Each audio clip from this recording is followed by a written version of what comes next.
Aaron Chow, The Way the Earth Will End. The end of Earth is coming, and do not ever say the world will be restored again.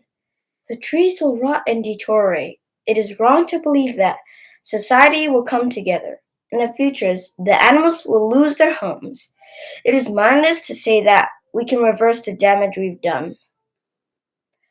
We can reverse the damage we've done. It is mindless to say that the animals will lose their homes. In the future, society will come together. It is wrong to believe that the trees will rot and deteriorate. The world will be restored again. Do not ever say the end of Earth is coming.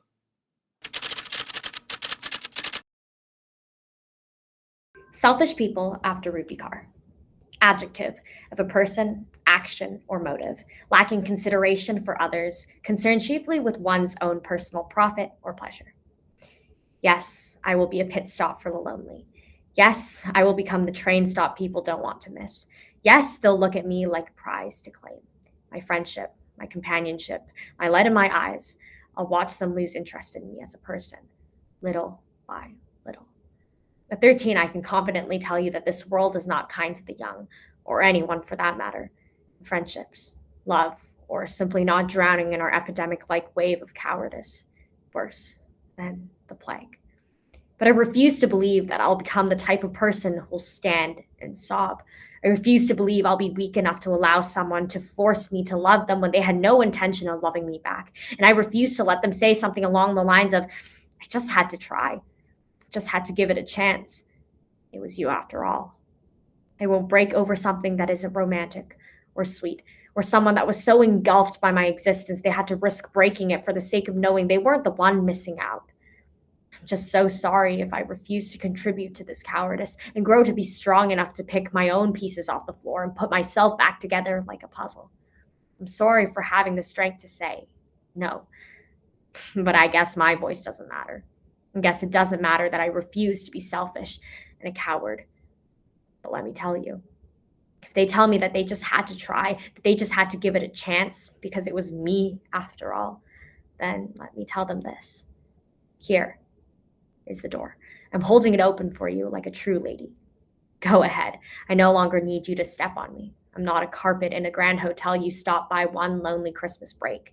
I no longer need someone that stays because of how bright I glow and leaves because I rendered them blind.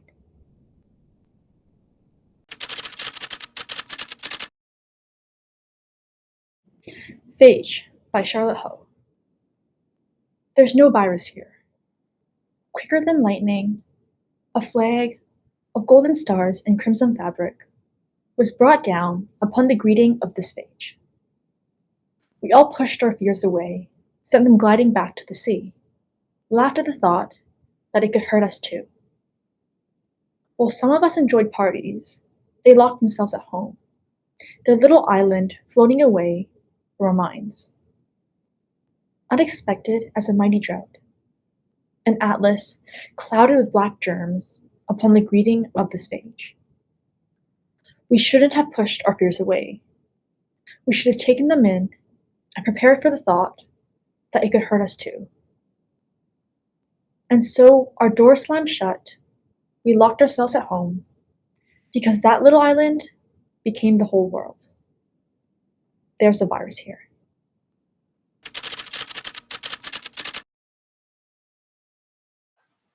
Q&A by Emily Sin.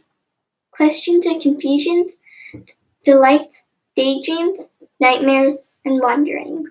They're complex or simple. They're a sentence or phrase used to find out information.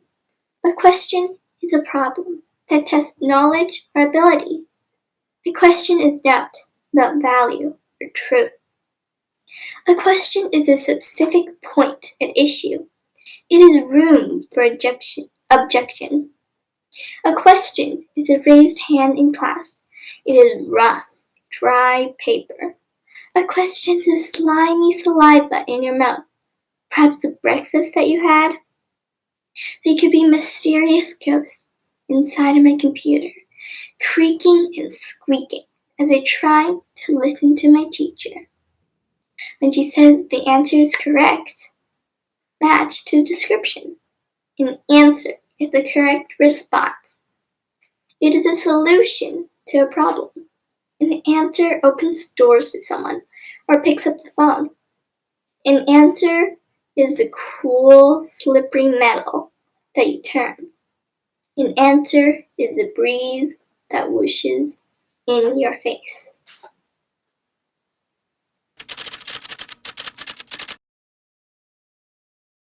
This is a Palindrome poem by Melissa Payne-Tacky. I love poems, and there will never be a day where I say, I hate writing this, especially today with this palindrome poem. There are complicated codes, line by line. They stick with you. They play with one's mind, and some say that's what makes it amazing. The end result will not be what you expected. From the moment you gifted yourself to the pages, you will not have your way with these poems. In a way that will give you goosebumps. The paper controls your pen, and your pen controls you, and I love this feeling of conflict between you and your paper. Mr. Wong will never hear me say, I hate poems with a passion. I hate poems with a passion. And Mr. Wong will never hear me say, I love this feeling of conflict between you and your paper. Your pen controls you, the paper controls your pen, and in a way that will give you goosebumps. You will not have your way with these poems. From the moment you gifted yourself to the pages, the end result will not be what you expected. Some say that's what makes it amazing. Play with one's minds. They stick with you. Line by line, there are complicated codes, especially today with this palindrome poem. I hate writing this, and there will never be a day where I say, I love poems.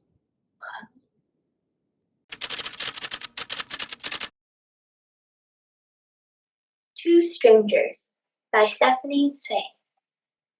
Now begins a love story. At the right time, at the right place. Two strangers who happen to be boarding the same train. Grateful that they're placing each other above themselves. And they learn to trust. They pour their souls out. And they whisper secrets, sharing sorrow and joy on the late night train, dozing off on each other's shoulders. They sit next to each other day after day, suffocated by the fear of being alone, weary of the future and afraid of moving forward. Revealing their strengths and many weaknesses, they discover their similarities and differences. Something is starting to change. They resolve to small talks, after smiles and formal greetings, until the 20th day they put on music in their earbuds. Rather than talking to each other, they remain silent through the long and weary journey to another ordinary day. Boarding amidst morning fog, the train that departs at dawn, both leaving for their respective homes, returning to two strangers.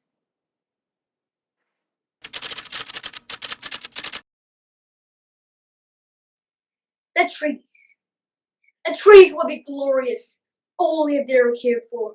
I believe that it's possible that the trees could die, or that the earth will be destroyed, or that life is limited. But I won't listen to people who say that if all plant life gets ripped away on earth, we would die. Not many will survive. And some say that a disaster overthrows Mother Nature's pride. Everything might fade to gray when pollution overtakes the sky. The earth will be full of carbon dioxide. But we have some hope. Still, I believe that trees will not thrive. The trees will not flourish if they aren't cared for.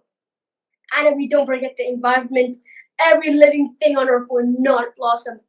I would not concede that we would truly flourish. We will truly flourish. I would not concede that every living thing on earth will not blossom. If we don't protect the environment, and if they aren't cared for, the trees will not be glorious. The trees will not thrive. Still, I believe we have some hope. But the earth will be full of carbon dioxide when pollution overtakes the sky. Everything might fade to gray. A disaster overthrows Mother Nature's pride. Some say that not many will survive, and we will die if all plant life gets ripped away on Earth. But I won't listen to people who say that life is limited, or that the Earth will be destroyed, or that it's possible that the trees could die. I believe that the trees will be glorious only if they're cared for.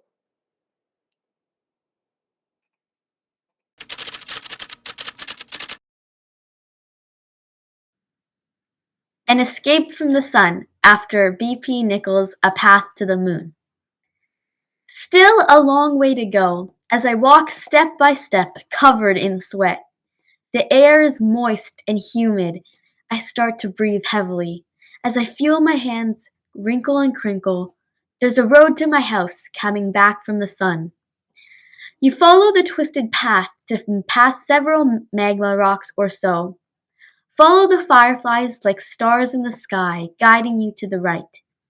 Peer over the mushrooms, past the rabbits and bunnies hopping along the 3 great stumps. Listen for the roar of the bear, and you'll know to take another right. Soon I'll be back to my home sweet home, where I can dream. I imagine as I feel the blazing heat stroking my back.